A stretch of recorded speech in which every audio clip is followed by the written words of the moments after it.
Jumpa lagi bersama saya Abdullah. Saya pedagang cilok yang paling populer di dunia maupun di akhirat. Seperti biasa, oke, saya mau berbagi cerita kisah pengalaman hidup saya sendiri ya. Saya seorang pekerja nyapu-nyapu ya. Sesuai dengan fisik saya yang lemah dan saya tidak bisa bekerja berat ya. Jadi saya kerjanya nyapu-nyapu saja seperti itu. Bahkan waktu saya kerja di kota Batam juga saya nyapu-nyapu kerjanya seperti itu. Bahkan saya dijuluki si sapu jagat. Ada kawan saya mengatakan demikian, si sapu jagat. Astagfirullahaladzim. Sapu jagat, kalau tidak salah itu kan doa. Sapu jagat itu doa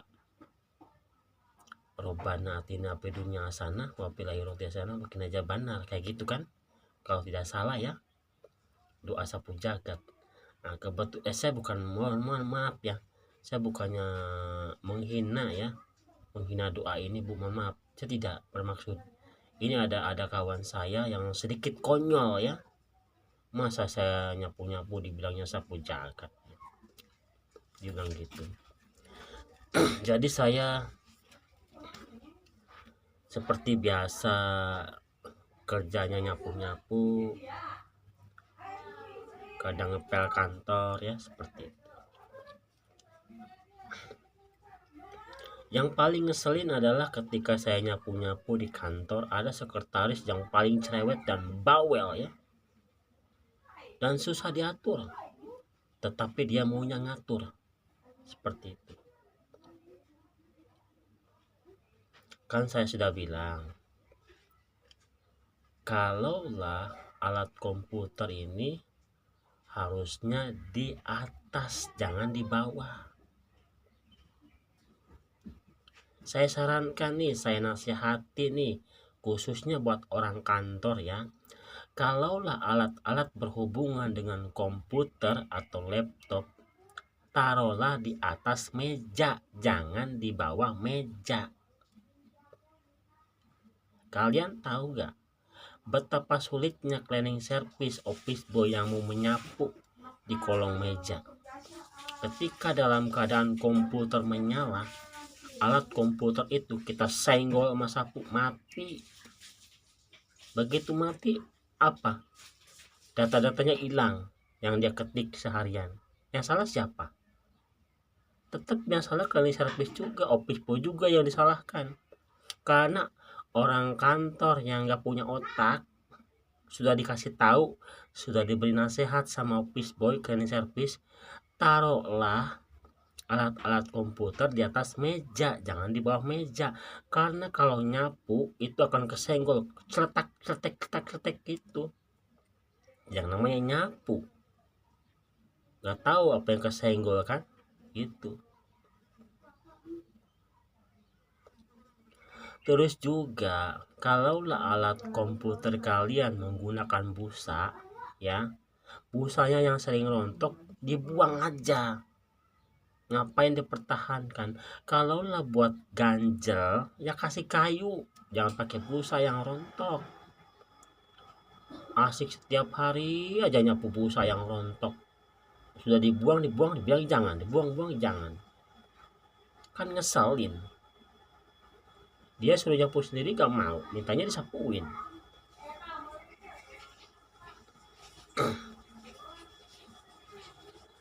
Nah, habis itu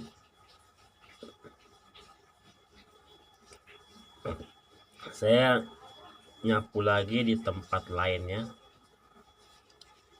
di tempat masih di dalam kantor. Yang paling sulit ya, itu pada saat saya nyapu di kolong meja, itu paling sulit saya nyapu di kolong meja ya. Karena di kolong meja itu keserimpat dengan kursi-kursi roda ya yang banyak ya, keserimpat. harus digeser ke sana kemari ya, kursinya berjalan sendiri, dia ada rodanya itu ya. Seperti biasa saya kerjanya nyapu-nyapu, bersihin kantor seperti itu ya. Tapi saya ini apa ya namanya, office boy, dikatakan office boy, cleaning service dikatakan cleaning service, tapi office boy juga. Kadang-kadang saya suruh nyapu lapangan ya, panas terik. Kadang-kadang saya disuruh nyapu bersihkan paret seperti itu. Terus juga saya disuruh bersihkan WC seperti itu. WC-nya bukan 1 2 3, 11 WC yang saya bersihkan tuh seperti itu. Terus juga apa namanya, di kamar mandi. Kalau di kamar mandi itu kan becek kan, air, banyak sampah, mestilah disapu walaupun basah-basah. Memang kadang karyawan ini gak ada otak ya. Karyawan yang suka ngotorin ini memang gak ada otak. Harusnya ya sesama karyawan itu harus menjaga kebersihan ya. Sudah tahu ada tempat sampah, buanglah sampah pada tempatnya. Jadi jangan buang seenaknya. Ketika kamar mandi banyak sampah, yang disalahkan siapa? Saya office boy, saya cleaning service. Ketika wastafel banyak sampah, siapa yang disalahkan? Saya office boy, saya cleaning service yang disalahkan. Padahal yang ngotorin siapa? Karyawan biadab yang ngotorin itu. Karyawan gak punya otak.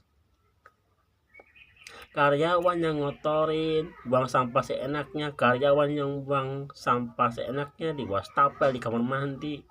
Itu karyawan biadab, gak ada otak. Harusnya kalau sesama karyawan salinglah membantu jaga kebersihan. Taruhlah sampah pada tempatnya, jangan seenaknya. Jangan mentang-mentang ada yang tukang bersihin kamar mandi, buang sampah seenaknya. Gak boleh lah begitu. Sesama karyawan harus gotong royong, saling membantu, jangan saling ngerjain gitu. Ini saya waktu bekerja di kota Batam ya, dan saya bekerja lagi kembali ke Bekasi ya, Bekasi Harapan Indah.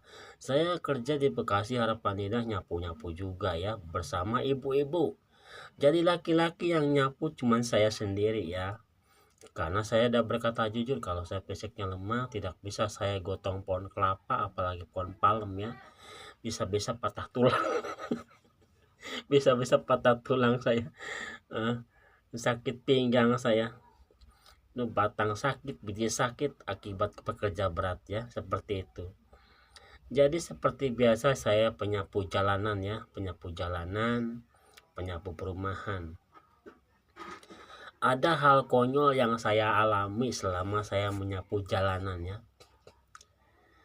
Baru pertama kali ini saya menjadi penyapu jalanan ya, penyapu jalanan terhebat ya.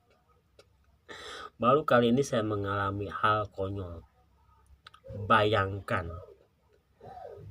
Anda seorang penyapu disuruh sama orang penyumpahan, disuruh sama orang perumahan menyapu gentengnya rumah orang perumahan itu. Kira-kira Anda mau nggak? Nah, begitu menimpa kepada saya pada saat saya disuruh nyapu genteng orang perumahan. Saya bingung. Saya nolak, nanti dia lapor bos. Dibilangnya saya karyawan pegawai pemalas, gak mau disuruh-suruh. Mau gak mau, terpaksa saya nyapu genteng orang perumahan ya. Aturan yang namanya nyapu itu di bawah, bukan di genteng. Di genteng perumahan saya suruh nyapu. Saya pada saat nyapu genteng itu berdebar-debar, takutnya gentengnya patah, roboh, ambruk. Saya takut di situ. Saya pelan-pelan nyapu ya, penuh kesabaran. Alhamdulillah Saya berhasil nyapu genteng orang perumahan yang banyak sampah, bersih alhamdulillah ya. Tidak terjadi ambruk gentengnya ya. Kalau terjadi ambruk, waduh, benar-benar repotnya gimana, saya harus ganti rugi kan, repot.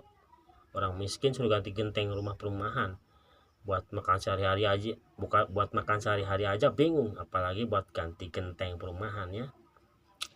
Oke, ini saja yang saya dapat sampaikan, mudah-mudahan ada manfaatnya. Sekian dan terima kasih, sampai jumpa lagi untuk video saya yang berikut.